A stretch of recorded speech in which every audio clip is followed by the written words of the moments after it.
Mornings in the country. Good morning. Hello, it is Gene. I am joined by Bryce and Alex, and we have a very special guest joining us today. I'll let you guys introduce our guest, okay? Joining us this morning is Damon of Cornwell Casting, the casting director for the show Farmer Wants a Wife. And our listeners have become very familiar with this show.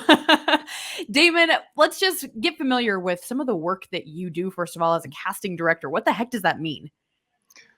Well, it can mean a number of things. Ultimately, now, just for correction's sake, we are now Cornwell Colazzo Casting, just so you guys know. Yeah. We made the official move. So my wife is also a part of this whole shebang, if you will. She casts the females of the show. So we're sort of a 1-2 punch in that regard. And we're partners of the company. So neither here nor there. Casting director, what do? We do a lot.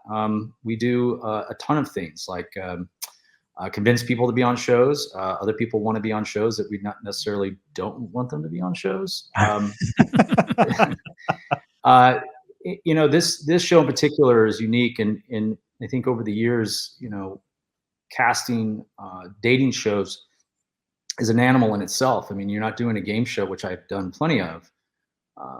Dating shows, people are a little leery of them, especially men, because they have to share their feelings, and they typically are resilient to the idea of spending, in this particular case, 6, 7, 8 weeks with 5 women at a time. So it's challenging in that regard, but there's a lot of rewards that are reaped from this show, not only from the talent and the farmers themselves and the girls, but I think for my whole team.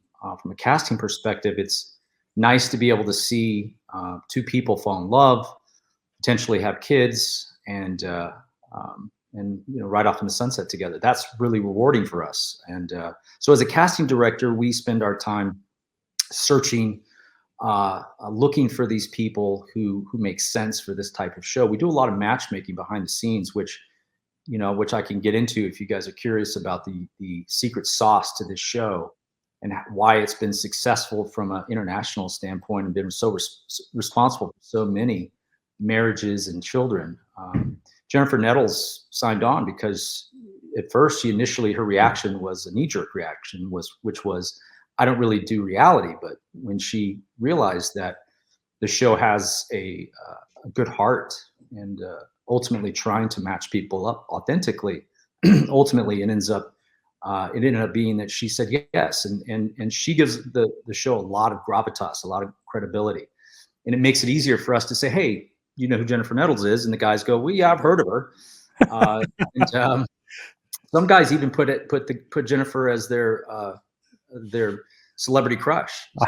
So it's neat to see that. So yeah, we spend a lot of time as casting directors focused on finding the right people for the show. And that's important, because we don't want people who are just want to be on television. We want people who authentically want to find love.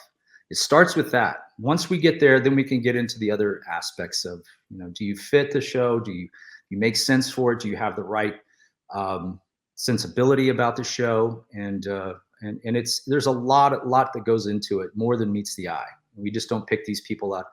Hey, you're really pretty, let's put you on the show. It's so many other aspects to it.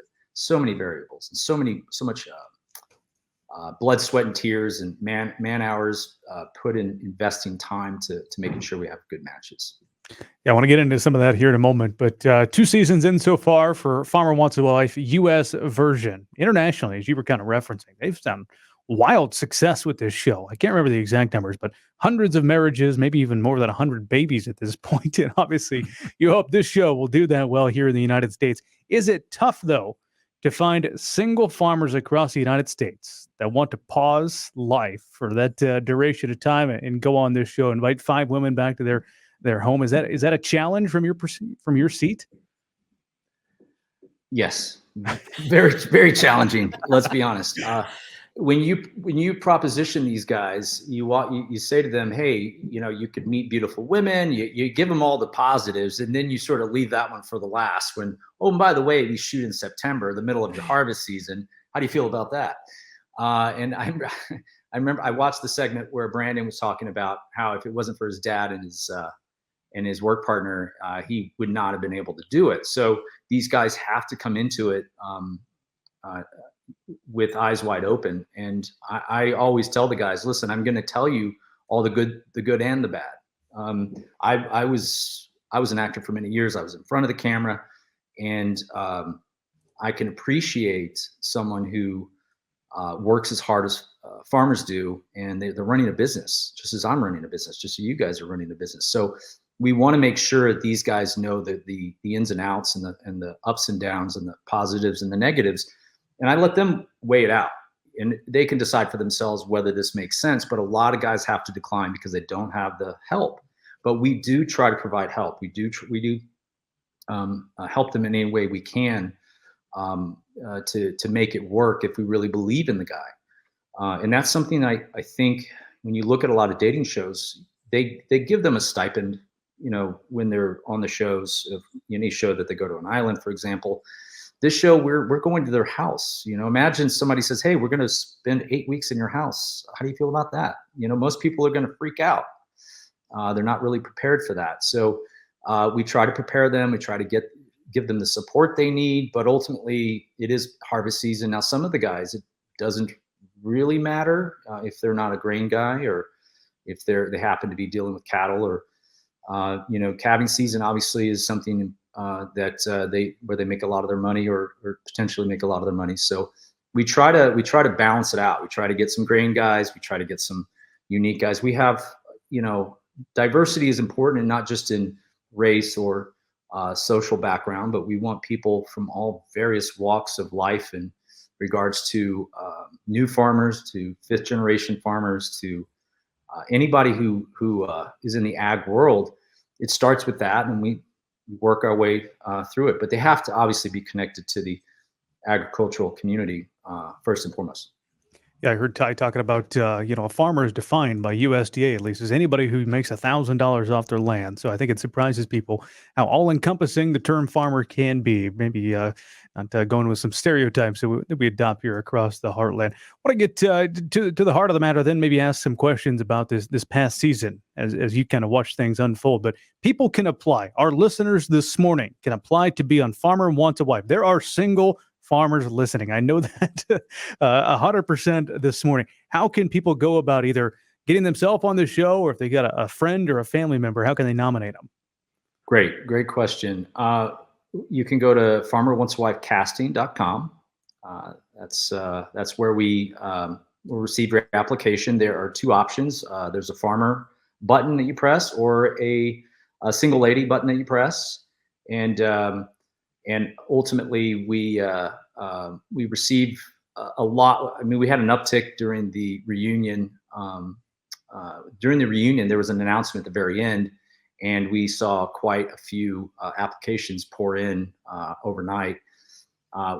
Lots of people apply, but a lot of people register but don't finish their application. So we're asking those people to finish them out. So my suggestion is, if you're interested and you want to be a part, potentially a part of Farmer Wants a Wife, we'd love to see those farmers out there apply. Take a chance at love.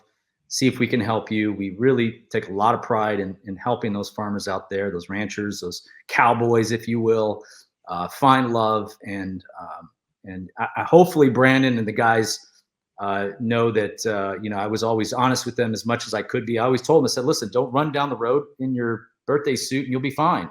You won't get in trouble. So there's that. What's that? So now I'm disqualified. So yeah, at the end of the day, Farmer Wants a Wife, casting.com, apply, get in there, take a chance. Let us see you, share with us your story. Give yourself a chance, because you never know. You might be one of those guys that get to get married, maybe propose on the show. And I don't know, find love, find happiness, and have some kids and a big family. Here on Mornings in the Country, we're joined by Damon, the casting director of Farmer Wants a Wife. We've talked about what it takes to get on season 3 of Farmer Wants a Wife. You guys are looking for farmers, looking for lucky ladies to be on the show. But let's go back to season 2. We were very invested in the first 2 seasons. So season 2, Damon, what were some of the biggest shocks that came out of that show from your perspective? Because you're highly involved. Yeah, that's true. It's funny because I get so attached to these guys. They're like my little brothers, and I get to see these guys make some decisions, some tough decisions, because they have beautiful women in front of them. And Mitchell's buddy finding love, I think, with Kiana was really exciting for me, because it shows that there's love to be found in many ways, and it's not always right in front of you.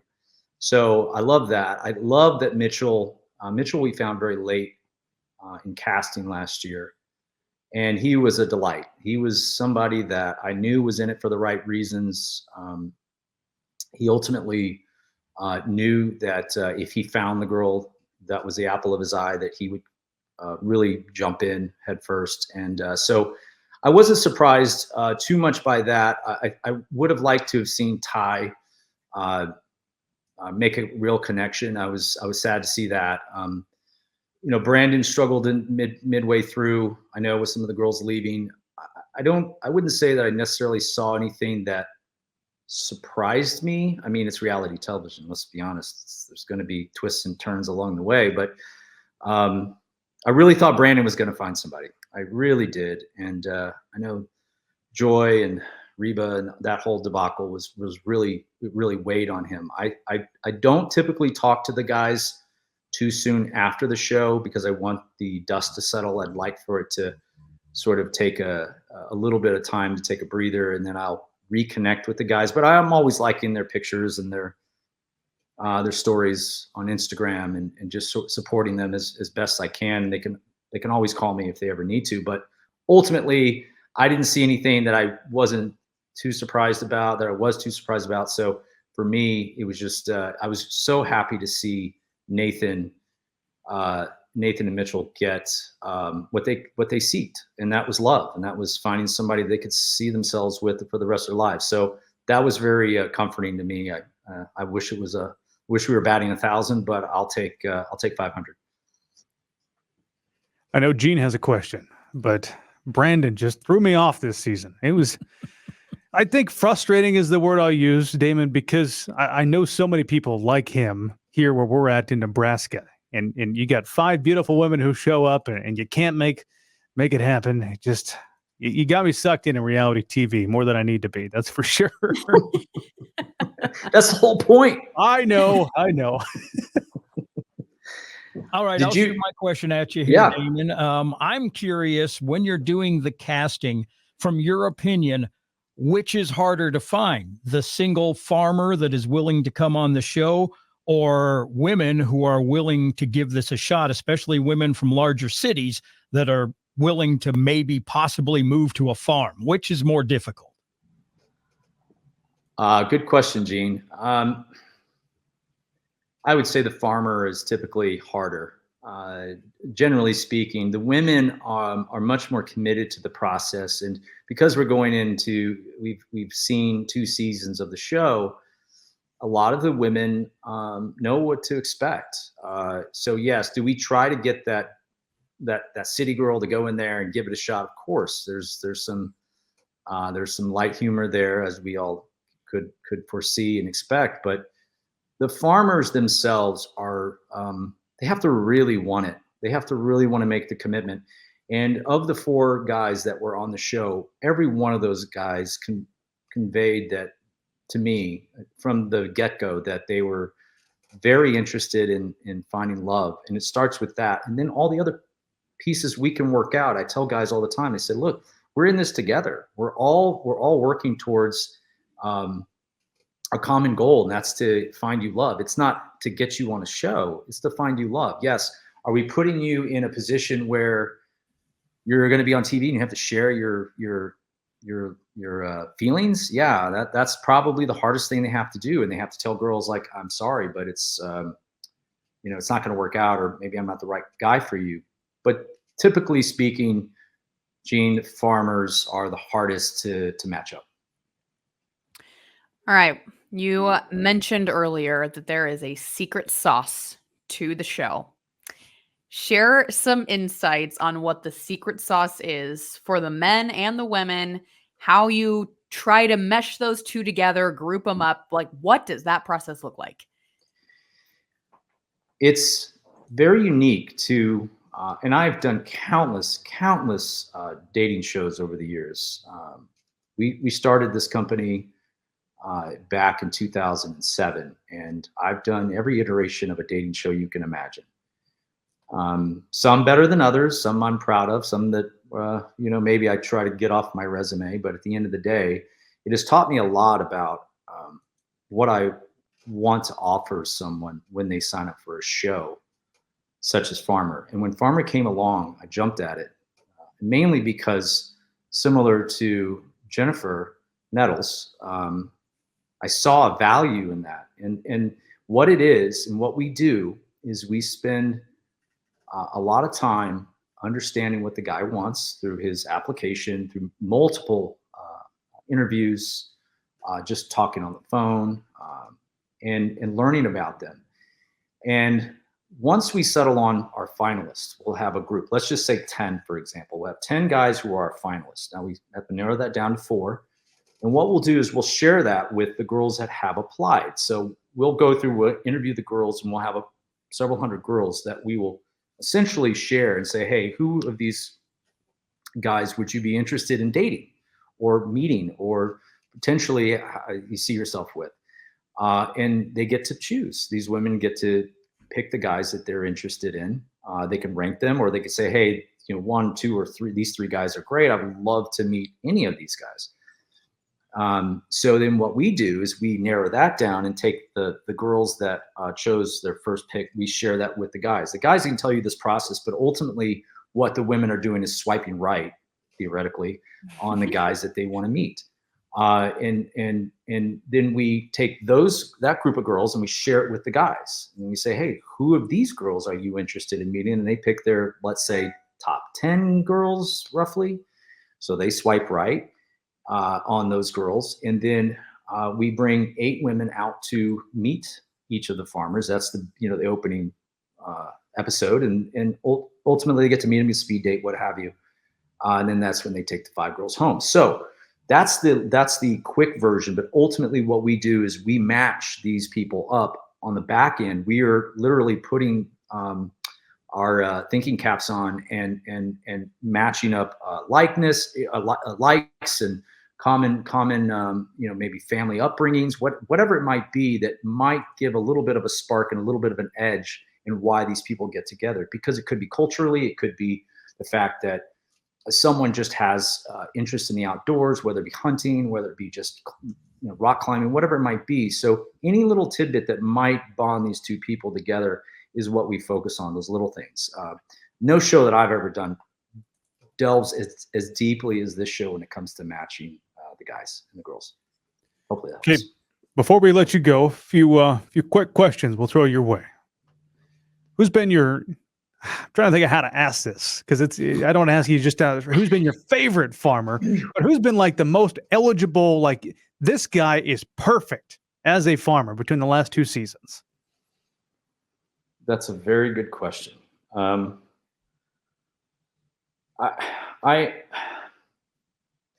think I love them all. It's like asking me, which kid do I like the most, right?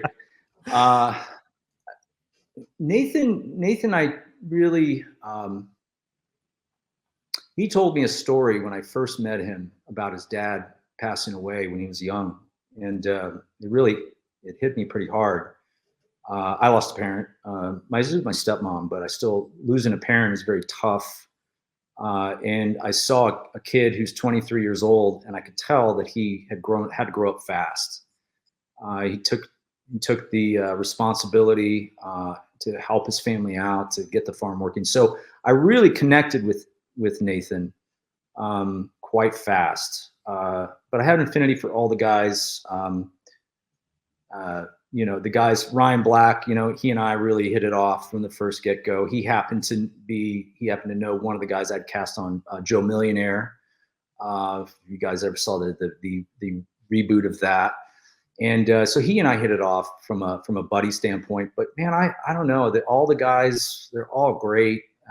They just, I grew up on a ranch, and so I know what it's like, and just neat. But I love them all. But I'd say Nathan probably I connected with the most from a deeper standpoint. All right, another rapid fire question. What was the most shocking breakup that you've witnessed in the last 2 seasons of Farmer Wants a Wife? Ooh, shocking breakup. Man, that's a tough one. I thought the first season had some legs, and I have to say that, boy, that's a tough one. Let me say this: Brandon's situation was tough because I really thought he was going to walk away finding love. I thought he's the perfect model of the show. He's the guy that lives in the middle of nowhere, very hard to meet anybody. He's ready to find love. He's got a very good situation.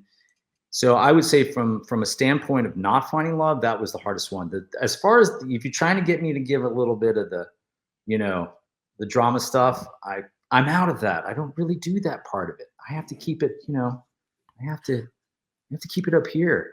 But anyway, no, I'd say Brandon was probably the toughest, most shocking result, if that's probably the best way to put it. Yeah. Sorry, it probably wasn't what you expected. No, sorry, Alex. I would concur. That was the most shocking to me too. I was just team Brandon the whole way, and God, Brandon was tough. Brandon, I'll say, he applied to the show. We found him because he applied to the show. So it does work. We do hunt for these guys. We do. We look for these guys because some of these guys you need to poke them, get them. Come on now, let's go. Let's find you love. Let's go. You got to do that. You got to get the cattle prod out. So, but Brandon he applied to the show, and immediately he and I hit it off. I was like, this guy's just got something. And he has these little quips. He's funny. He's lighthearted, but yet serious at the same time. He's very connected. He has high EQ in that regard. I thought he was very balanced. Some of the guys have a hard time connecting emotionally and saying, especially in the first season, the guys sometimes were like, just kiss the girl. Come on now, So we're really working on that part with the guys this year. Guys I talked to, I'm like, come on now, just get in there. If she's kind of turning towards you and she's smiling and she's giving you batting those eyes, just get in there. So, I laughed watching. Sorry, it was like the producers set up a truck bed, a couple bales of hay. They're gonna light fireworks off. What other signs do you need, buddy? You got you got the moon, the stars. Yeah, it's all perfect. Ready for TV. Yeah. You are, again, casting for season number 3. The website is farmerwantsawifecasting.com. And if somebody nominates the right person they get on the show, you're offering a reward. Correct. Yes, we are offering $1,000. If you suggest somebody and they get on the show, we will write you a check for $1,000. Cold hard cash, man. Here we go. Yes. Come on, single men in Nebraska. You can do this. We believe in you. Come on, we need that Nebraska corn guy, that buff, not buff, but, I just envision this big guy coming out and going, I'm looking for love. I'm Nebraska corn guy. We need that guy. Where is that guy? Where is he? He's out there. We're finding him right now. We're going to find somebody from Nebraska to go on Farmer Wants a Wife. And then they can look back and say it was because they listened to Mornings in the Country, why they ended up. And you can Venmo us. We'll split it evenly. Right. And if they get married and have kids, they have to name their firstborn after Bryce. So that's what matters. Ooh, go down the line. I like it. Stakes are high. Anything else, guys? Else we can wrap this up. I got one more thing. I'll throw this out there. Humor me really quick, okay? Spitballing here. Golden DJ. So with Golden DJ, where you As a find an dating old show? single DJ. Trust me, you will have no problems finding old single DJs have to that are find desperate women, for Gene. attention. Well, that's going to be the hard part. Usually finding women that are willing to move out to the farm is hard. Find one to date an old DJ. That No, will be a Gene. challenge. So It's a terrible idea. just throwing it out there. Let me see. Let me talk to the network, Gene, and see what I can All right. see what I can I'll do wait to for hear you. back from you, okay? Yeah, I'll get back to you soon. No, it was a pleasure sitting with you guys, and thank you for the questions. And we're excited at the prospect of having season 3. I mean, the show has grown quite tremendously. It's amazing to see the interaction and the engagement that the show has generated, and a lot of hard work has been put into the show. So we're excited for this show to keep going, multiple seasons. We'd love to have somebody from Nebraska on the show, and women too. If those ladies out there who are looking for someone special and they want somebody, they want that rugged farmer cowboy guy, then this might be your opportunity. Damon, appreciate you joining us here on Mornings of the Country. Gene, I'll send it over to you to wrap this up. All right. Thank you again, once again, Damon. And thank you guys for lining this up. That was fun. We'll be right back. We got more music coming up on Mornings in the Country.